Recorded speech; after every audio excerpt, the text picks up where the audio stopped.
Bonjour tout le monde et bienvenue sur notre chaîne. Aujourd'hui, nous allons découvrir la notion de l'échelle. Commençons par cette problématique. Alors, si on veut dessiner une façade d'une maison dans un format de papier A4, on va obtenir ce résultat. Pourquoi? Car les dimensions de la façade ou bien de la maison sont très grandes par rapport à ma feuille A4. C'est-à-dire que ma feuille A4 est insuffisante pour dessiner la totalité de ma façade.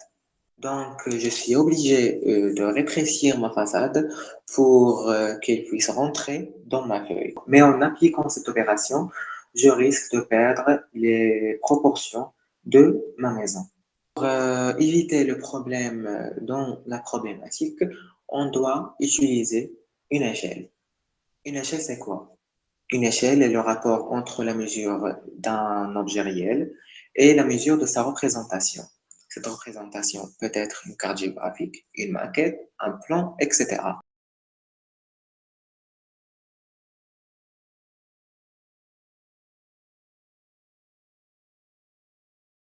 Pour calculer l'échelle, on doit utiliser la formule suivante. Les dimensions sur la représentation divisées par les dimensions réelles. Ces dimensions doivent avoir les mêmes unités. Par exemple, on a l'échelle 1/50. L'échelle 1/50 veut dire qu'une unité dessinée représente 50 unités dans la réalité. Par exemple, 1 centimètre représente 50 centimètres, 1 mètre représente 50 mètres, etc. 1 sur 1, c'est l'échelle réelle, c'est-à-dire une unité dessinée représente une unité dans la réalité. Application, on a cette barre qui mesure 1 mètre de longueur dans la réalité et il est représenté par un rectangle qui mesure 10 centimètres de longueur.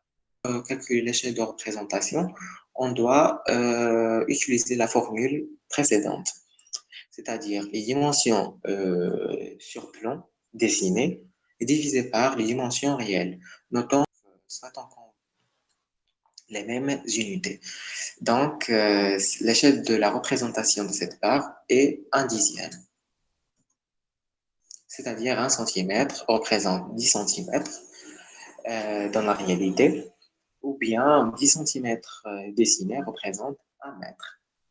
On a deux types d'échelles, on a les grandes échelles et les petites échelles.